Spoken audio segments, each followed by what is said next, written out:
ao Senhor pela vida do Aislan. Por favor, Aislan. Ele vai apresentar a esposa dele, né? Seja bem-vindo, meu querido. Deus possa usar a sua vida de uma maneira especial nessa noite. Eu sei que você é uma bênção, você é um grande homem de Deus. Nós vamos orar e abençoar a vida dele, amém, irmãos? Pai, em nome de Jesus, nós queremos nesta noite que o Senhor use o teu filho de uma maneira, ó Deus, extraordinária, de acordo com o dom que o Senhor tem dado a ele. Ó Deus, ministra sobre os nossos corações. Nós pedimos, ó Pai, nós abrimos os nossos corações, porque a tua palavra, ela é palavra.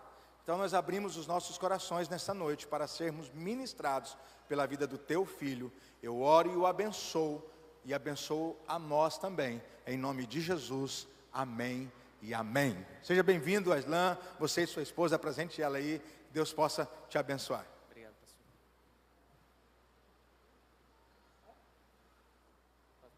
Tem um relógio ali só. Tá bom. Graças e paz, amada igreja, tudo bem? Que bom estar aqui com vocês. Moro tão pertinho, né? Moro aqui no Alphaville 2 e já visitei a igreja algumas vezes, né, pastor? Tenho a convicção e a certeza que vocês estão num lugar abençoado. Amém? Quero agradecer a presença da minha esposa, Regina. Minha esposa e eu nos conhecemos na faculdade. Eu tinha 19 anos, né, esposa? Fizemos faculdade de Direito juntos, nos formamos bem pertinho, e depois viemos para Cuiabá, nos formamos em Cáceres, ali na Unemate. Quero agradecer a presença de alguns amigos aqui, pastor. Vieram bastante amigos, hein? Sinal que meu testemunho não está tão ruim, hein, pastor? Porque são amigos próximos. São amigos, inclusive alguns vizinhos, né? Está aqui o Ostílio, com a Fernanda, com o Vini, seu filho, muito obrigado pela presença. Está ali Gesiel, um amigo também, já compartilhamos púlpito, né, Gesiel? Gesiel eu tinha uma missão, pastor Daniel, de escalar o pessoal que pregava na quinta-feira. Aí quando terminava o culto de domingo, os irmãos quando me vinham, eles até cortavam assim, ó, porque eu ia escalar, né? Aí, obrigado também, Aline, Marcos, obrigado pela presença. Amigos também lá do condomínio. Quem mais esqueci? Cadê? Aqui. Muito obrigado, Dani. Muito obrigado, Luiz. Está com os 2 filhos ali. Sejam bem-vindos. Irmãos, o que eu tenho para falar da parte do Senhor está no livro de Mateus 4.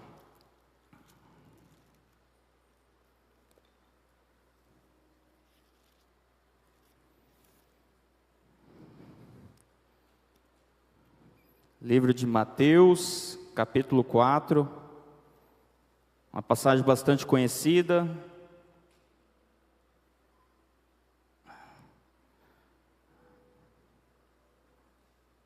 Uma passagem que reputo estar muito bem associada ao tema de hoje, que é identidade e favor de Deus.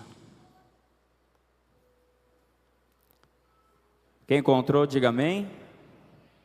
Amém. Diz assim a palavra do Senhor. Vou ajudar aqui que o óculos pastor não veio.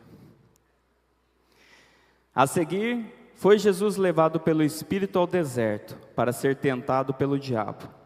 E depois de jejuar 40 dias e 40 noites, teve fome. Então o tentador, aproximando-se, lhe disse: Se és filho de Deus, manda que essas pedras se transformem em pães.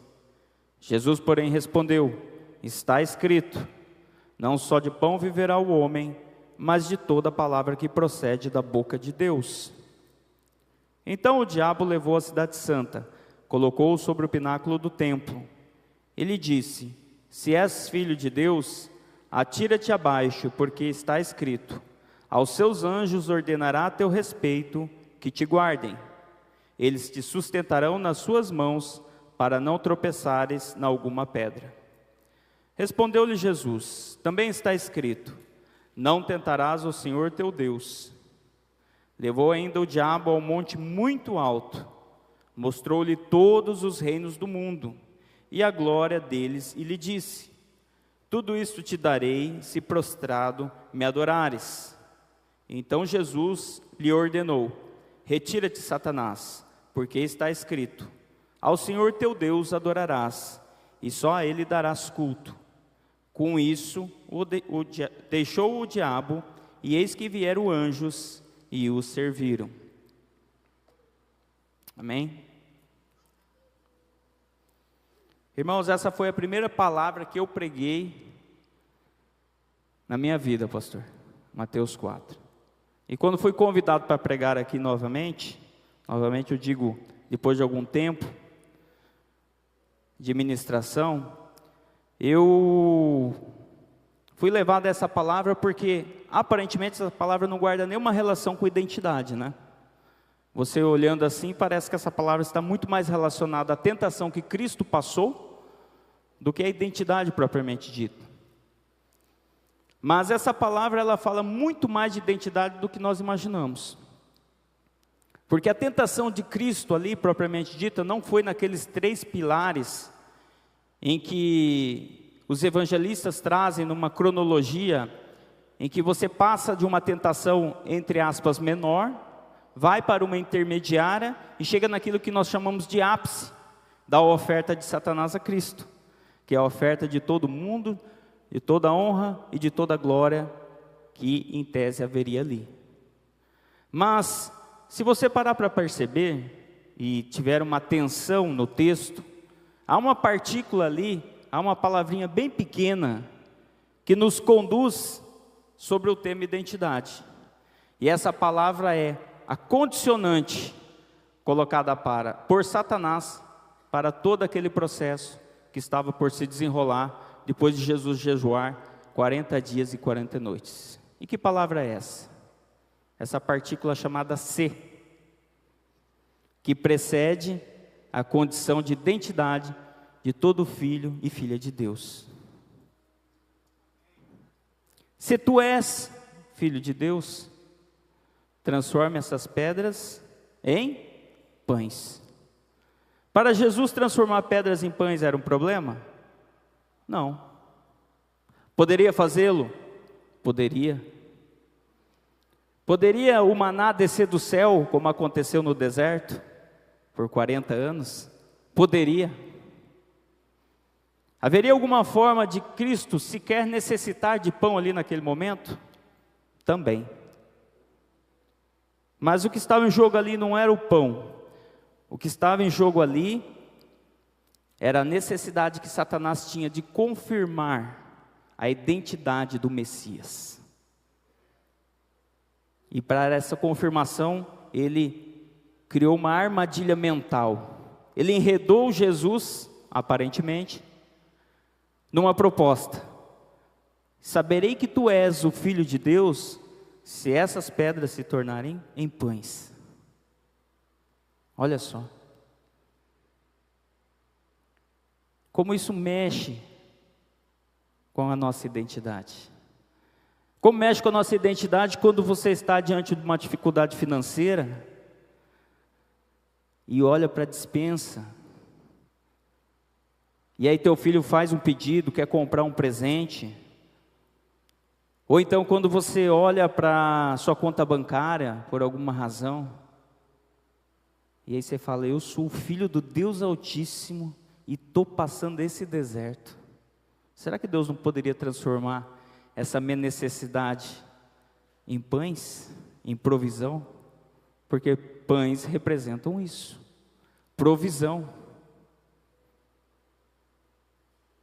E mexe na sua identidade se ela não estiver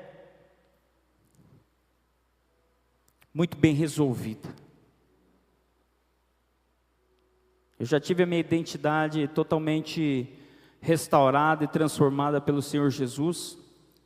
A pessoa que vocês veem aqui, e os meus amigos que aqui estão, às vezes eu começo a contar um pouco do meu testemunho, e eles ficam incrédulos, pastor. Fala: Islan, eu não acredito que eu estou olhando para você e você é essa pessoa que está contando esse testemunho. Eu falei: pois sou eu. Eu já pedi muito a Deus que transformasse pedras em pães. Já pedi muito a Deus que Ele respondesse de forma milagrosa a uma necessidade física, a uma necessidade imediata, a um socorro. Eu já fiz muito isso. Mas, se a tentação de Jesus parasse ali, talvez nós não conseguiríamos absorver tudo que aconteceu aqui até o final. E eu quero que vocês fiquem comigo, porque ao final vocês vão entender aquilo que eu estou falando. Porque essa primeira tentação, que parece ser pequena, perto da segunda e da terceira, na verdade, se nós assim a interpretarmos, seremos descuidados. Já disse o pastor Marcelo Gomes, ele cita isso, que nós não tropeçamos em montanhas e montes, nós tropeçamos em pedras, em pequenos obstáculos, porque nós reputamos isso de pormenor. E isso aqui não é um pormenor, isso aqui está falando de identidade. Toda vez que a palavra falar contigo sobre identidade, repute isso como algo grande. Porque na verdade Satanás estava aqui dosando o preço de Jesus. Qual é o valor? Se ele tropeçar nesse primeiro desafio, com fome, de transformar essas pedras em pães, está tudo resolvido. Eu não preciso oferecer a ele o pináculo do templo, eu não preciso oferecer ele ao mundo, eu não preciso oferecer tanto. Se eu e você tropeçarmos nessas pequenas coisas, nessas pequenas necessidades, nessa primeira adversidade, durante uma dificuldade, num processo, como estar num deserto, se a gente tropeçar nesse pequenininho, nós não teremos a oportunidade de, como Cristo, de chegar ao final e sabemos a importância de ser um filho amado de Deus. De ser filho amado de Deus. Eu quero que você saia dessa noite daqui com essa ideia, com isso fixado em sua mente. Eu sou filho amado de Deus. Repita comigo: eu sou filho amado de Deus. Essa é a nossa identidade. Um filho amado, ainda que com fome, não troca pão por palavra. Vou repetir para quem não entendeu. Um filho amado não troca pão pela palavra. Seja qual nome você der essa noite para esse pão, para essa necessidade, para essa fome, para esse deserto, não troca. E foi o que Jesus fez. Está escrito: nem só de pão viverá o homem, mas de toda a palavra que sai da boca de Deus. Isso é lindo. Isso fala sobre identidade. Isso fala sobre o caráter de Deus, sobre filiação, sobre a sua certidão de nascimento. O que está escrito lá? Filho amado de Deus?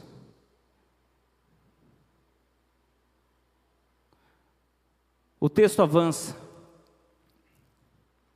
Satanás percebeu que Jesus conhecia o quê? As Escrituras. Porque Cristo citou as Escrituras. Ele citou que estava lá em Deuteronômio 8. Satanás, muito astuto, falou: com a palavra também farei o engodo deste homem. E aí ele diz: olha, está escrito na palavra. Preparou todo o terreno,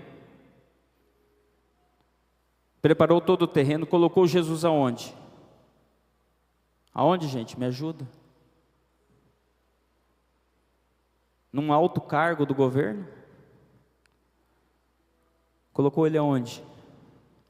No pináculo do templo.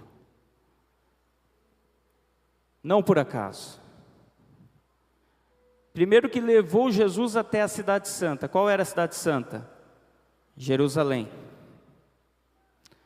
O centro religioso do mundo. O Vaticano da época. Quem já foi no Vaticano sabe o que é o Vaticano.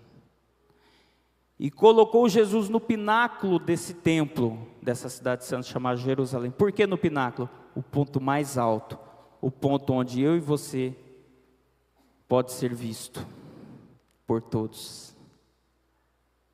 Vocês estão entendendo? Não queira ser levado para o pináculo do templo. Não queira. Não queira esse cargo alto. Eu falo, preste atenção, isso não é uma crença limitante. Eu não estou falando que você não deva almejar crescer profissionalmente. Eu não estou falando disso. Pegue o contexto. Não transforme isso como seu alvo. É isso que eu estou querendo dizer. E Satanás levou Jesus ao pináculo do templo e lhe fez uma oferta. Qual foi essa oferta?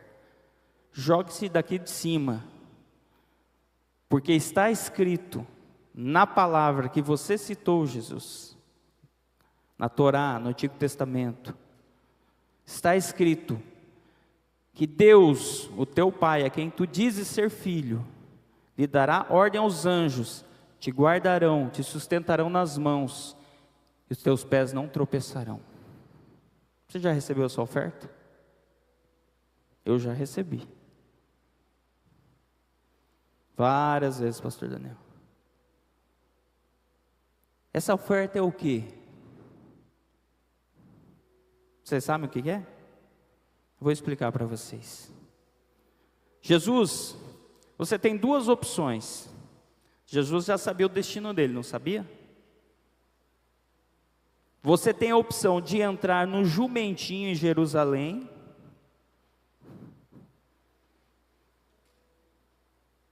daquela forma feia, pobre, num jumento, num burrinho, sei lá.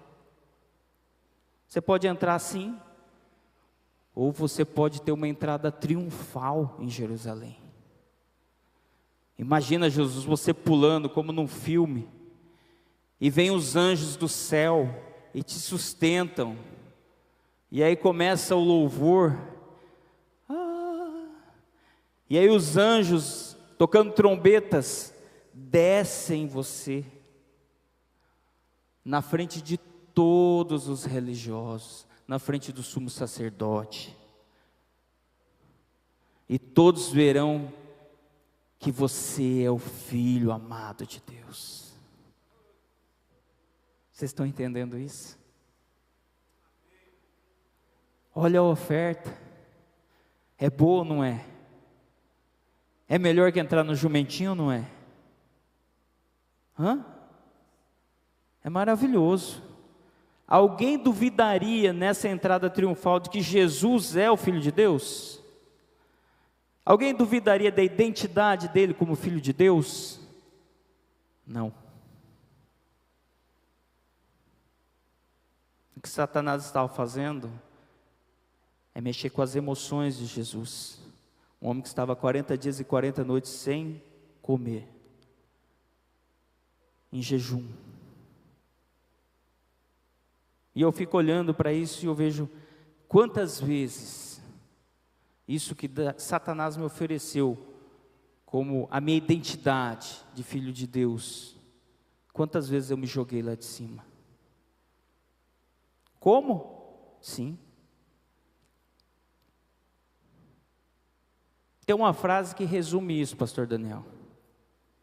Eu ouço muito, e eu tenho uma certa cautela com frases e ditos populares, porque geralmente ele é como essa meia-verdade que Satanás citou. Não sei se vocês perceberam, ele citou o Salmo 91. Só que ele citou o texto fora do contexto. Satanás, essa é uma passagem das Escrituras que prova que Satanás realmente conhece as Escrituras. Essa é uma prova, porque ele citou o Salmo 91. Depois você pega lá 91, versículo 11 e 12. E a frase que é muito dita, que a gente escuta, que resume isso é: seja o que Deus quiser. O camarada toma as decisões mais loucas que existem. De tudo que você pensar. Entra num relacionamento interpessoal conturbado, frauda os impostos da sua empresa, vive adulterando na internet. E aí depois, quando o bicho pega, ele vem, seja o que Deus quiser. O que ele está dizendo com isso? Ele se jogou lá de cima e agora quer que Deus mande os anjos para recolher ele. Foi lá, se endividou, gastou de forma imprudente, e aí quando vem o oficial de justiça, seja o que Deus quiser, pastor. Ou quando a esposa pede separação, divórcio, seja o que Deus quiser, qualquer coisa está bom. Não é seja o que Deus quiser, nessa hora é seja feita a vontade do Senhor e que a misericórdia dele me alcance. Você não se joga para testar o favor de Deus, mas se por alguma razão você estiver andando perto do abismo e cair por uma imprudência, aí sim você abre a sua Bíblia no Salmo 91 e pede a proteção do Altíssimo. Jesus entendeu isso. O que Jesus disse? Também está escrito: não tentarás o Senhor nosso Deus. Quem tem identidade de filho de Deus não tenta o Senhor. Você não anda 200 por hora numa via e fala seja o que Deus quiser. Você é tentar o Senhor. Aí você quer que os anjos, tem até umas pessoas que falam, né? Não corra muito que os anjos do Senhor não possam te alcançar. Não. Filho de Deus, sabe a sua identidade, sabe do favor de Deus, mas ama o Pai, guarda os seus mandamentos, obedece. E quando a coisa pega, aí sim, clama ao Senhor e Ele responderá. Evolui. Aqui Satanás já tinha a plena convicção de qual era a identidade de Jesus. Porque, não sei se vocês perceberam pelo texto, na terceira tentação, ele não usa mais a partícula se, tu és o Filho de Deus. A oferta aumenta. Eu já sei que ele é Filho de Deus. E preste atenção, vou abrir um parênteses aqui. De tudo, se você puder gravar isso, grave isso essa noite. Grave isso. Toda vez que Satanás reconhecer na tua identidade que você é filho de Deus, a proposta será muito alta. Vou repetir. Até então, ele não sabe se você realmente é um filho de Deus. Ele está na dúvida. E você é um cristão que sabe que você é um filho de Deus. Você ama Deus, você guarda seus mandamentos, você ama a palavra mais que o pão. Você não se joga do pináculo do templo. Você não se joga do pináculo da vaidade, do orgulho para ser sustentado por anjos. Este é o momento de você entender que a oferta vai ser muito alta, mas muito alta. Pastor Daniel, eu passei por um processo bem semelhante a isso.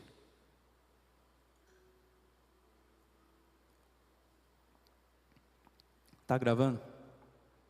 Tá gravando? Tá. Então vou cortar alguns detalhes.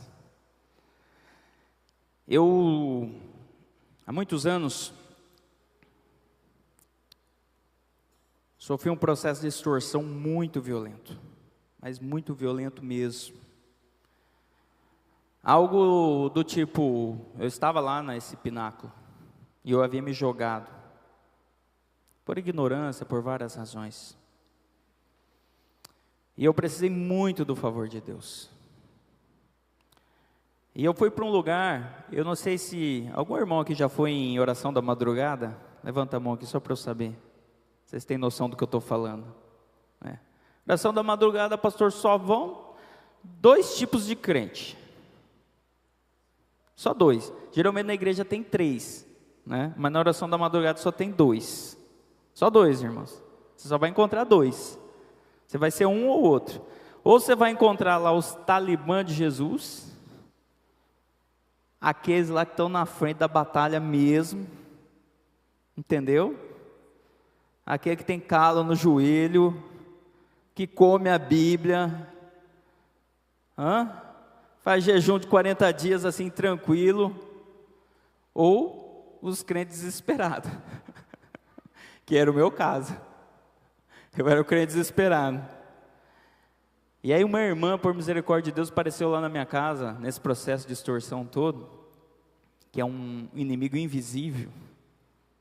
Você está sendo extorquido e não sabe por quem, é um negócio assim, enfim. Não desejo isso nem para o meu inimigo. E ela falou, vamos para a oração da madrugada. Chegamos lá na oração da madrugada, eu nem sabia o que estava fazendo ali, desesperado, né? E aí, pastor Daniel, o pastor que estava lá orou comigo, contei, né, tudo que estava passando. Ele orou e falou assim, olha, antes de 30 dias, Deus vai te dar socorro, vai te dar livramento desse processo que você está passando. Antes de 30 dias. Falei, o Senhor mandou os anjos, né, me sustentaram. Eu falei, amém, fiquei todo feliz, né, com a palavra. Ele falou assim, mas tem um porém. Você vai fazer um voto com Deus, um compromisso. Eu falei, o quê? Você não vai mais mentir. Você vai falar só a verdade. Meu Deus. No desespero a gente faz voto, né, pastor? Eu não entendi nada, irmãos. Eu estava tão anestesiado com o problema que eu estava passando, que eu fiz o voto.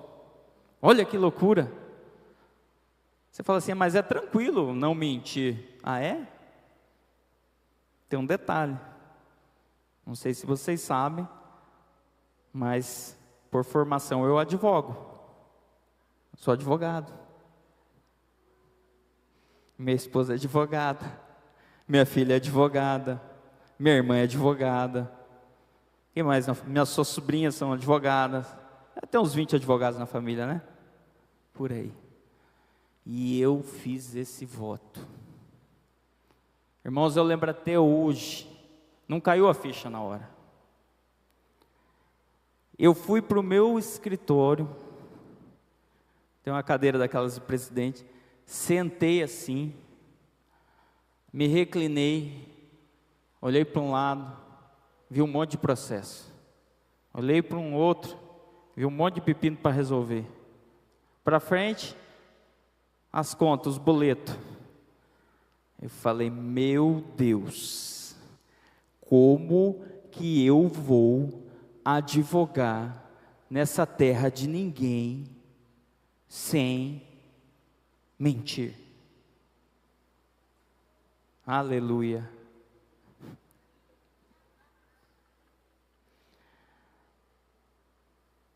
Identidade de crente. Irmãos, eu não sou super crente não, tá? Eu luto até hoje para cumprir esse voto. Mas o que Deus estava me ensinando ali não era a questão de você conseguir ser absolutamente fiel o tempo todo, mas do seu coração ser fiel ao propósito. Eu sei que chegou lá um primeiro rapaz que fazia alguns trabalhos para mim, né? Já começou a tentação do deserto ali, pastor, de cara. A Islan, chegou uma oportunidade aqui para ganhar 20 mil reais, tinha uma mentirinha no meio, né? Aí esse rapaz que já estava acostumado comigo, irmãos, pensa no homem mentiroso. Ô pastor, não falo isso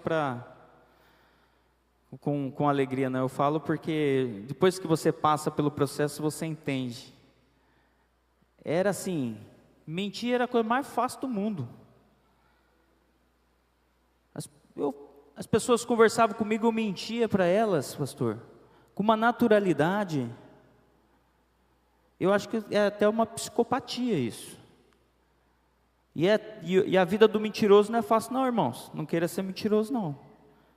Pensa numa vida difícil, é do mentiroso. Sabe por quê? Porque o mentiroso, ele mente, tem que lembrar da mentira, entendeu? E saber que o que ele falou é mentira, e depois tem que lembrar o que é verdade. E aí ele fica o tempo todo lembrando o que era mentira, o que era verdade, para não escorregar na mentira. Então ele tem que ter um HD, o dobro da capacidade, porque ele tem que guardar 2 vezes mais informação. Falar a verdade é muito bom, porque você fala, a verdade é uma só, ela se sustenta ao longo do tempo. Se daqui 10 anos a pessoa perguntar o que é verdade, você está em paz, você sabe qual é a verdade. Mas o mentiroso não, ele sofre. Porque daqui 5 anos o irmão pergunta alguma coisa para ele, ele fala, o que eu falei mesmo? Eu falei isso ou falei aquilo? Ele sofre sem saber que sofre. É o tal de uma prisão, a mentira, irmão.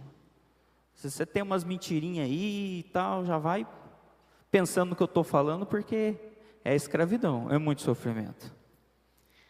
E aí esse irmão, ele falou, e hoje é irmão, esse rapaz falou assim, eu falei para ele, fulano, eu não posso mentir. Ele, como assim, doutor? Eu fiz um voto com Deus, aí tive que contar toda a história e tal, ainda estava no processo, enfim. Ele não entendeu nada e foi embora. Passaram-se 3 dias, eu acho, alguma coisa assim, ele voltou. Doutor, olha só, eu tenho uma estratégia. O senhor não vai mais precisar mentir. O senhor só me passa o telefone da pessoa, que eu minto pelo senhor, e está tudo certo. Eu falei, como assim? Eu falei assim, qual que é a proposta? Não, a proposta agora é 50 mil reais. E o senhor não vai precisar mentir. Eu falei, não vou precisar mentir? Não, bobo ainda, né? Não vai precisar mentir. Eu falei, mas como que você vai fazer? Eu vou pegar o telefone, o senhor só vai me dar o número, nada mais. E eu vou mentir pelo senhor, vamos ganhar o dinheiro, dividimos em 2, está tudo certo no céu.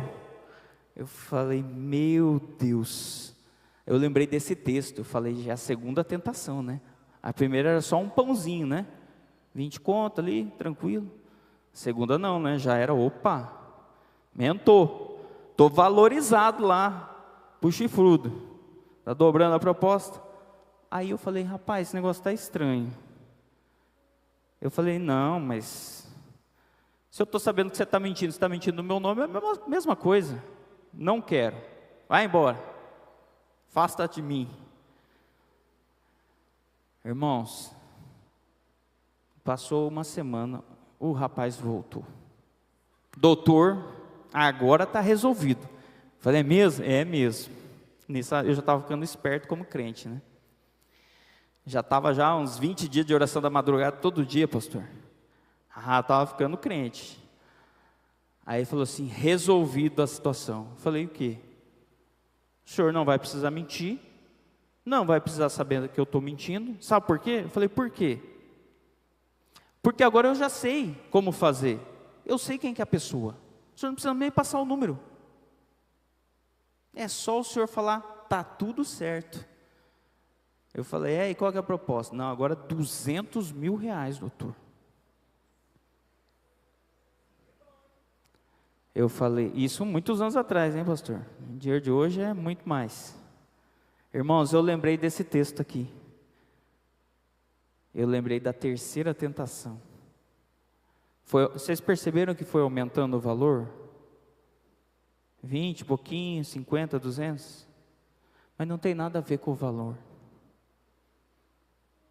Tem tudo a ver com Deus. Tem tudo a ver com a sua identidade em Deus. Tem tudo a ver com você renunciar à sua condição de filho de Deus pelas riquezas deste mundo. O que Satanás queria comprar ali? Já quase encerrando. A minha identidade de filho de Deus. Porque ele sabe que o dia que ele tirar a tua condição de filho de Deus, ele tirou tudo de você. Tudo. Não é o dinheiro, não é a condição social, não é a posição. É o que você tem de mais importante como filho de Deus, que é o que está na terceira tentação de Jesus, o que é o teu propósito aqui na terra.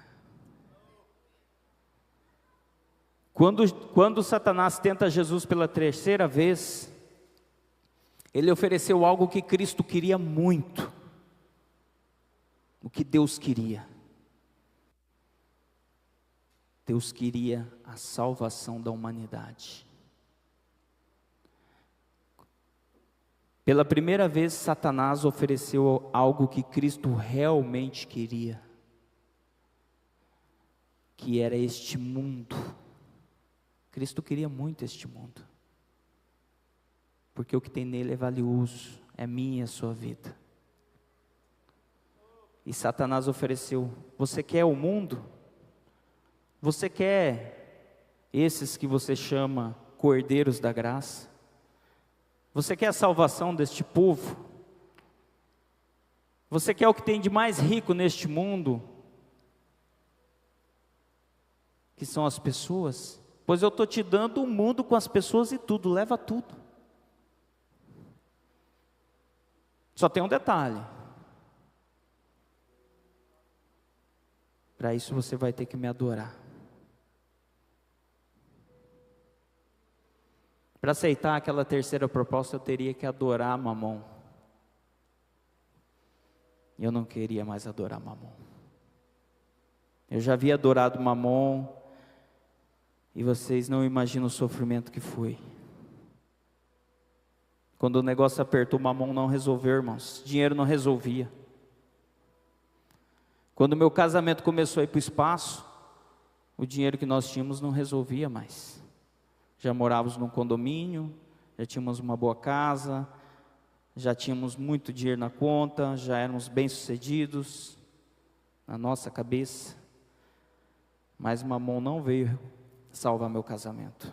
Quem veio salvar meu casamento foi Cristo.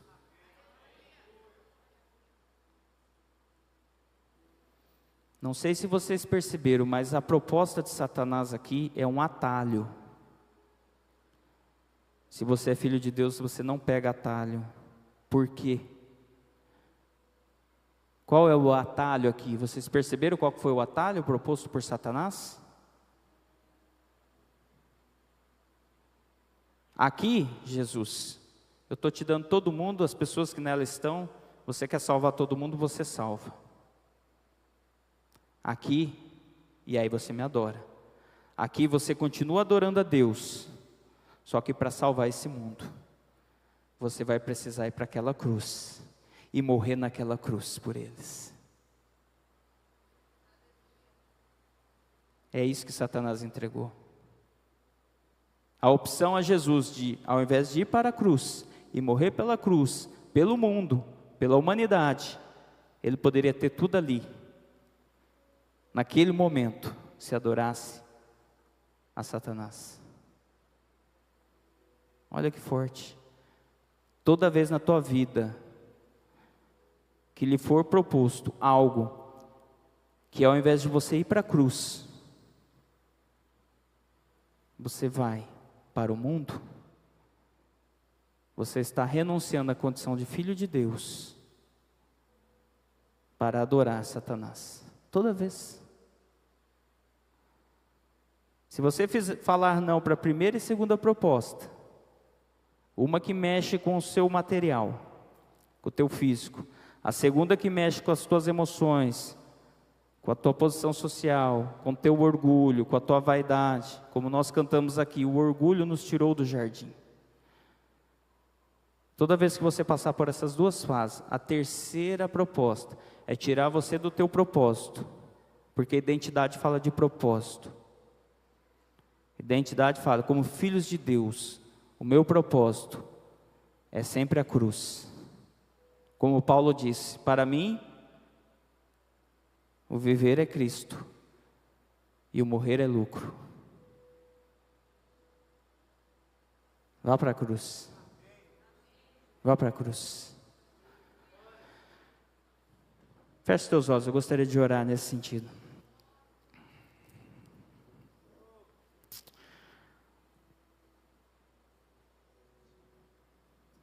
Soberano Deus, amado Pai, dá-nos a consciência e a sabedoria para entendermos que, como filhos do Senhor, nada nos faltará. Que a Tua palavra, Senhor, seja o nosso alimento.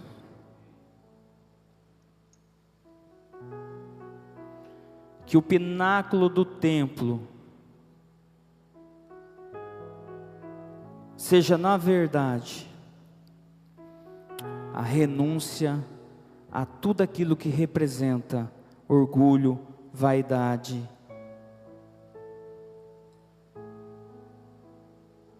e as obras da carne. E ao chegarmos, Pai, no terceiro momento, naquele ápice, que os nossos olhos possam estar fitos na cruz de Cristo Jesus, porque naquela cruz nós podemos enxergar, Pai, ver que o Teu Filho, Pai, que o Teu Filho nos amou tanto, Pai, que sequer titubeou a proposta de Satanás. Em momento algum, Pai, Ele não olhou para outro lugar que não aquela cruz que estava vazia, Pai. Cruz que Ele preencheu, cruz que Ele derramou o seu sangue, cruz que Ele morreu por mim e pela vida de cada um aqui dos meus irmãos. Que nós possamos viver da mesma forma, Pai. Que nós não venhamos, Senhor, a colocar a nossa identidade em outro lugar que não seja na Tua paternidade, Pai. Que a nossa identidade esteja firmada em Cristo Jesus, nosso Senhor. Que os nossos filhos, ao olharem para nós, possam ver a imagem e semelhança de Cristo, e que eles venham também a querer, Pai, com toda a intensidade de coração e toda a força de pensamento, a buscar essa identidade também. Oh, Pai querido, algumas pessoas aqui entraram nesta igreja, Pai, e imaginaram que nesta quinta receberiam uma palavra de consolo e esperança, e eu quero dizer que Cristo Jesus é nosso consolo e nossa esperança. Que ainda que falte mantimento em sua casa, assim diz o Senhor, ainda que lhe falte, muitas das vezes, sequer a compreensão de tudo o que você está passando, saiba que ao final eu enviarei os meus anjos, e eles alimentarão não só o teu corpo, mas a tua alma e o teu espírito. Porque eu sou um Deus que sonda os corações, esquadrinha os pensamentos, e eu bem sei as bênçãos que tenho para ti. Pai querido, muito obrigado. Obrigado pela vida de cada um aqui. Que essa palavra possa entrar em nossos corações, fazer morada. E quando o nosso deserto vier, que nós possamos ter a convicção que ao final, os teus anjos, Pai, enviados por ti serão o nosso socorro. Louvado seja teu santo nome. Amém, amém, amém. Amém. Aleluia. Uma salva de palmas para o Senhor Jesus.